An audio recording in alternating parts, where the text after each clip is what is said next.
विचारलं काहीच दे नाही.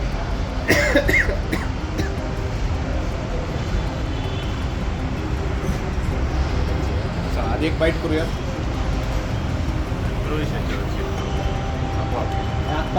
का तुम्ही आपल्या या पदाचा आणि शिवसेना सोडण्याचा निर्णय घेतला?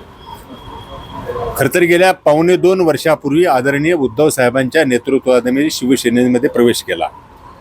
परंतु गेल्या 1.25 वर्षामध्ये मी जर बघितलं की आदरणीय उद्धव साहेब असतील, संजय राऊत असतील, अनिलभाई देसाई असतील किंवा सचिन नायर असतील, याच्याशिवाय बाकीचे जे नेते आहेत, माझा संपर्क प्रमुख, त्याच्याबरोबर बबन थोरात नावाचा एक संपर्क प्रमुख आहे, विनायक राऊत एक नेते आहेत लक्षात ठेवा, जी सुषमा अंधारे आहेत. परंतु माझ्या बी फॉर्मच्या माझ्या प्रवेशाला माझ्या बी फॉर्म देत असताना या सगळ्या नेत्यांनी मला प्रचंड त्रास दिला. आणि प्रचंड त्रासच नाही, मी मातोश्रीवर ज्यावेळेस आदरणीय उद्धव साहेबांकडे माझा बी फॉर्म घ्यायला गेलो, परंतु त्यावेळेस दलालासारखे बाहेर दुसऱ्या उमेदवारासाठी डील करत होते. ही अत्यंत माझ्यासारख्या कार्यकर्त्यासाठी वेदनादायक गोष्ट आहे. खरं तर माझ्या बाजूला दुसऱ्या मतदारसंघामध्ये आदरणीय पक्षप्रमुखांची सभा होते आणि माझ्या जिल्ह्यामध्ये फक्त एकच जागा शिवसेना लढत असताना त्या ठिकाणी उद्धव साहेबांची सभा हे देत नाहीत. याचा अर्थच असा आहे की उद्धव साहेबांना खरं तर ही फसवण्याचं काम ही सगळी मंडळी करत आहेत. आणि माझ्या स्टेजवर तर दुसरा उमेदवार ज्याला डुप्लिकेट बी फॉर्म दिला, तो उमेदवार घेऊन माझ्या पराभवाला कारणीभूत सगळी नेते मंडळी आहेत. म्हणून मला असं वाटतं की मी ह्या कल्चरमध्ये कधीही टिकू शकणार नाही.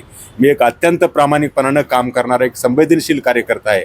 त्यामुळं माझा राग तिथला संपर्क प्रमुख विनायक राऊत असेल किंवा ही सुषमा अंधारे असेल, या सगळ्यांनी जे षडयंत्र करून माझ्या पराभवाला कारणीभूत झाले, त्यामुळे मी शिवसेनेचा पदाचा राजीनामा दिला.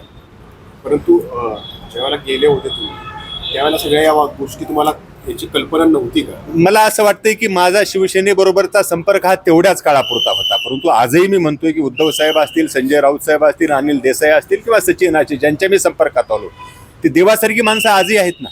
परंतु त्यांच्या आजूबाजूला ही जी दलालासारखी माणसं या ठिकाणी काम करून शिवसेनेचं वाटोळं करतायत. आणि मला माहीत आहे की माझं पुढची 25, 15, 20 वर्षाची पॉलिटिकल करिअर अशा दलालांच्या सोबत मी कधीही करू शकणार नाही.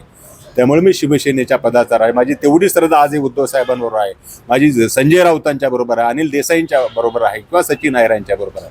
तर बाकीच्या मंडळींना मला असं वाटतंय की ही जी मंडळी आज शिवसेनेचं नुकसान करतायत, अशा कल्चरमध्ये माझ्यासारखा कार्यकर्ता थांबू शकत नाही. म्हणून मी राजीनामा दिला. उद्धव ठाकरेंना तक्रारी केली नाही? मी आदरणीय उद्धव साहेबांना भेटीची वेळ मागितली. आदरणीय संजय राऊत साहेबांच्या बरोबर 15 दिवसापूर्वी मी 1.5 तास त्यांना सांगितलं आणि त्यांना सांगितलं की एका व्यक्तीमुळं तुम्हाला अनेक कार्यकर्त्यावर, अनेक तुमच्या नेत्यावर कार्यवाही करणं शक्य नाही. त्यामुळे माझ्यासारखा कार्यकर्ता बाहेर पडून मी माझा पॉलिटिकल निर्णय करेल. म्हणून मी माझा निर्णय आज एक पॉलिटिकल निर्णय काय आहे? मला असं वाटतं की खरं तर मी त्यावेळेसही माझ्या गावाकडे मी ज्यावेळेस गेलो त्यावेळेस मी सांगितलं होतं की माझ्या आयुष्यातल्या शेवटच्या क्षणापर्यंत माझ्या जिल्ह्यासाठी, माझ्या मतदारसंघासाठी मी काम करणार. त्यामुळे मी माझं पूर्ण आयुष्य पुढच्या काळामध्ये नांदेड किंवा नांदेडच्या आसपासच्या सगळ्या लोकांच्यासाठी मी देण्याचं ठरवलं आहे. आणि ज्या कर्मभूमीमध्ये मी 25 वर्ष काम केले, त्या कर्मभूमीमध्ये माझं तर खरं तर गेल्या 35 वर्षाचं काम आहे. ते कामही कोणी पुसू शकणार नाही. मी याही ठिकाणी काम करणार आहे, त्याही ठिकाणी काम करेल, एवढी ताकद आणि क्षमता माझ्यामध्ये आहे. एकनाथ पवार आगामी महानगरपालिकेत पिंपरी चिंचवडमध्ये भाजपच्या तिकिटावर लढताना दिसतील.